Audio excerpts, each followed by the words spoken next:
Hi, Mystery Recapped here. Today, I'm going to explain a war thriller movie called 13 Minutes. Spoilers ahead. Watch out and take care.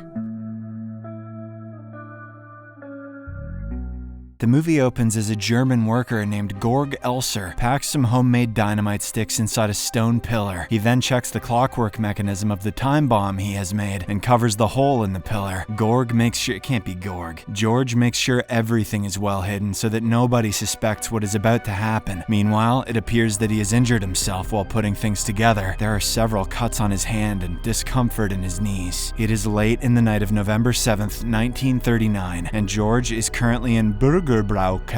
I think that means Mayor Brown Basement, a huge beer hall in Munich, Germany. This place is soon going to host a lot of high-ranking officials from the Nazi Party. George finishes his work and guesses where his target will take a seat, knowing that the explosives are directly behind the podium. He exits the building. The scene abruptly shifts to a day later on November 8th, 1939 in the same place. Adolf Hitler, the German Chancellor, and the assassination target, is welcomed to the podium by his peers. He is there to deliver his annual speech commemorating the failed coup attempt by the Nazi Party to overthrow the Weimar Republic 16 years ago. He is standing on the podium right in front of the pillar where the homemade time bomb is placed. Elsewhere, in the city of Konstanz, George frantically checks his pocket watch before making his way towards the German-Swiss border. He is about to cross the border fence when suddenly he gets called out by two German officers. George clarifies that he is searching for his acquaintance from the local folklore society, but the officers are unsure about his motives, as he has a wire cutter in his hands. Shortly afterwards, they take George to their station and confiscate everything he is carrying. This includes several incriminating pieces of evidence, like the wire cutter and the blueprint for the building. George keeps on peering at a wall clock while being searched. The time is 9 p.m. He knows that it's just a matter of time before the explosion happens. Suddenly, an officer sees the badge of the far-left Communist Party red front on his coat's lapel. George is told that wearing such an insignia is illegal and is forced to face the wall. The Nazi officer soon notices that the suspect has several injuries and puts him behind bars right away. George grabs his pocket watch, almost trembling with anxiety as he looks at the time. At exactly 9:20 p.m., a vast explosion ensues in Munich. George remains seated in the holding station, not knowing if the assassination is a success or not. Elsewhere, an officer at the Reich Security main office is told about the events that have just taken place in Munich. The relative calm changes into chaos as soldiers are put in full alert. On the other hand, George's village is being approached by a convoy led by the Kripo police chief, Arthur Nebe. He orders the local Nazi party leader, Eberle, to summon all of Georg Elser's relatives in the town square. Eberle is surprised by this command as he knows that the Elsers are decent, law-abiding citizens. However, Nebe seems to be extremely furious and wants his order followed by any means. Soon, the authorities find George's family, including his ex-fiancée Elsa. She and her two kids are placed under arrest and loaded into the back of a truck, but Eberle intervenes at the last moment and takes the kids back to safety. Sometime later, Nebe checks the footage of the aftermath of the explosion with his officers. He's blown away by the sheer amount of damage that's been caused. In the next scene, George is handcuffed and brought into an investigation office in Berlin. He quickly notices some torture paraphernalia placed on a nearby table. Nebe and several other officers also arrive in the room, but George refuses to greet them with the Nazi salute. He instead makes a point by choosing the more neutral greeting, "Good day." "Und wie geht's, mein Lieblingsmann?" Nonetheless, Nebe introduces himself and informs George that he's in charge of this case. He also introduces Gestapo head Heinrich Müller, who will be overseeing the investigation along with him. Nebe wants to see George's knees and orders him to take his pants off. The latter obliges, and we see that George's knees are bruised heavily. This seemingly confirms the police chief's suspicions. George did install the bomb himself. Then, Nebe informs the suspect that Hitler is still alive, but the explosion claimed the lives of 7 innocent people. It turns out the Führer had left the event 13 minutes before the bomb detonated. This revelation devastates George, as it was his only opportunity to kill Hitler. Müller then starts the formal questioning by asking George his full name and birthplace, but instead of answering, George begins to hum a tune that takes him into a flashback. He mentally travels to 1932, when he is enjoying himself at Lake Constance with his pals. George is a skilled woodworker and an accordion player who leads a modest but but content life. He currently works in a small watchmaking factory in the city of Constance. One afternoon, George receives a letter telling him that his alcoholic father has sold 2 fields. One of these is the most valuable piece of land that his family owns. George is thus forced to go back home to sort out some personal matters. A few days later, he arrives in his hometown of Königsbrunn, a farming village in the south of Germany. He greets his mother with a warm hug, while his completely intoxicated father is knocked out on a bench nearby. Later that afternoon, while chopping wood in the backyard, George notices his father fetching a jug of cider. He can no longer tolerate this and confronts the old man about the drinking habit. Take a look at yourself, man. Back in the present day, Mueller is less than happy with George zoning out. He slaps him and gives him one more chance to tell his name and place of birth, but George is unfazed by this and refuses to utter even a single word. So, Mueller has him restrained on a bed and begins the torture. George yells in pain as an officer brutally whips him, but he still refuses to open his mouth. Sometime later, the torture stops for the time being, and George is thrown into a cell. Neba and Mueller debate on how to get the suspect to write a written confession about his crimes. Neba then requests a list of his family members who have been taken into custody. He seems to have an idea about how to mentally break the suspect. A few hours later, a bloodied and heavily bruised George is back in the interrogation room. Neba brings in Elsa, a married woman who George dated for several months. The suspect immediately realizes what the police will do to her if he does not open his mouth. Thus, he decides to own up to what he did and gives out his personal details. George points out that he is not affiliated to any political party and acted all on his own. Neba refuses to believe this, as he was caught wearing a red front badge, but George replies that he is a free man and does not need to be affiliated with any party to do the right thing. After the first round of investigation, Neba and Mueller print the suspect's statement and present it to a parliamentarian, but even the latter refuses to believe that George acted on his own. Neba is thus forced to admit that there is not enough evidence to prove that someone else ordered the bombing, but the parliamentarian wants them to intensify their investigation. A few days later, George writes a confession letter detailing what he did and how he did it. Both Neba and Mueller, however, categorically refuse to believe it. They want to know where he got the materials to build the bomb and who gave him the order to carry out the assassination. Frustrated that they refuse to believe him, George makes up an elaborate fake story. He says that he received a call from Winston Churchill, who personally asked him to kill Hitler. This irritates the officers, and Mueller orders his men to tie the suspect once more. George is fully aware of what kind of torture is about to follow, so he desperately asks for a pen and paper to illustrate how he carried out his plan. The scene then shifts to a few years ago, when George is in a Königsbrunn pub with his friends. Eric, local businessman and Elsa's husband, comes in with a bruised face. He joins his friend with a glass of beer and admits that it was his wife who gave him the bruise. He then proudly claims that she will never even think about raising her hand again. Sensing that Elsa might be badly hurt, George hurries to her home, only to find her lying on the bed. She is sobbing her eyes out and has a deep bruise on the right side of her face. A concerned George tries to comfort her, and Elsa leans forward to kiss him. It is then revealed that the two have been building an intense romantic chemistry for several months. Thus, the duo ends up making love and formally begins their affair. Back in the Nazi jail, George details to Neba about how he was able to accumulate the gunpowder from the steel factory where he worked. He also divulges that he was able to steal the materials for the dynamite from a nearby quarry. Neba wants George to admit that he's covering for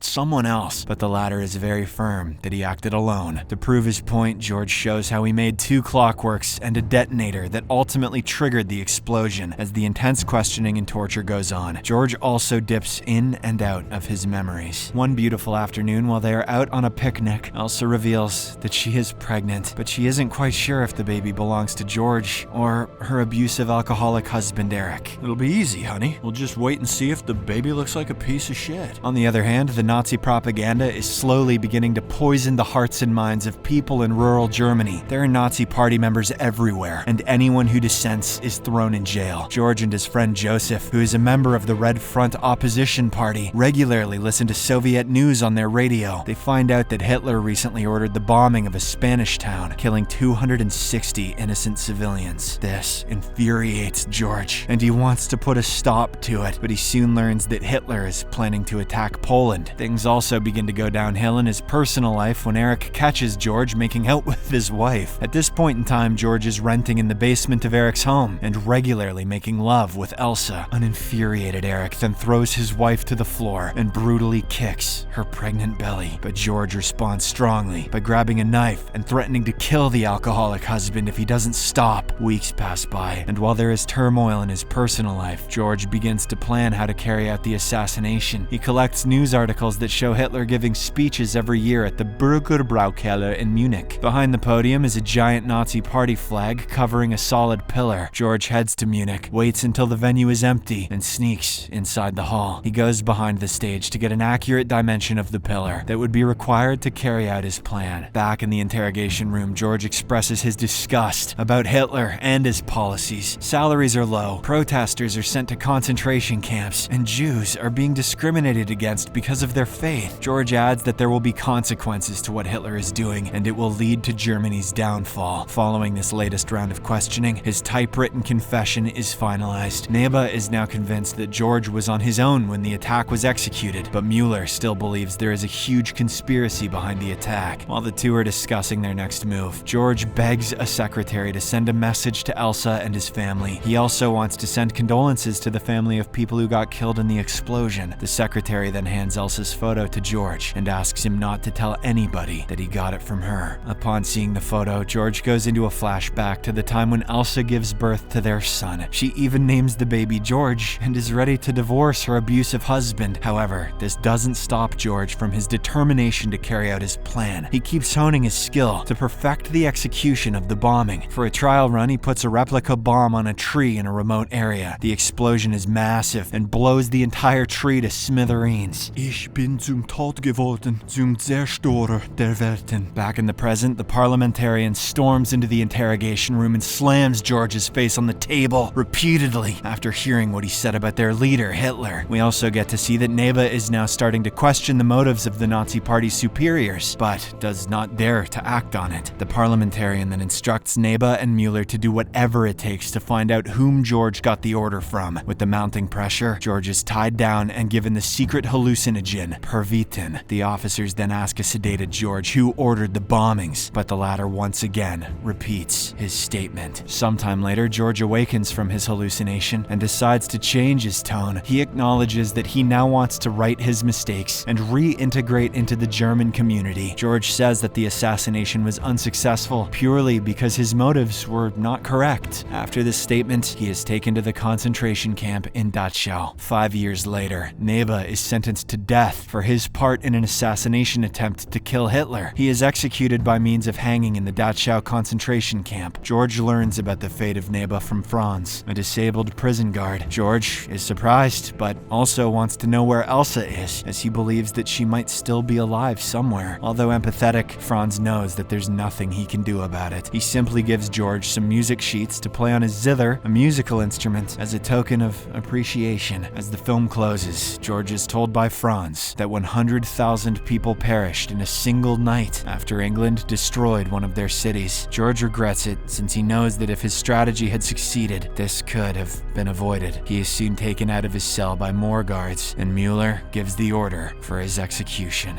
The movie is based on true events. Subscribe for more videos like this, turn on notifications, and leave a like to help the channel out.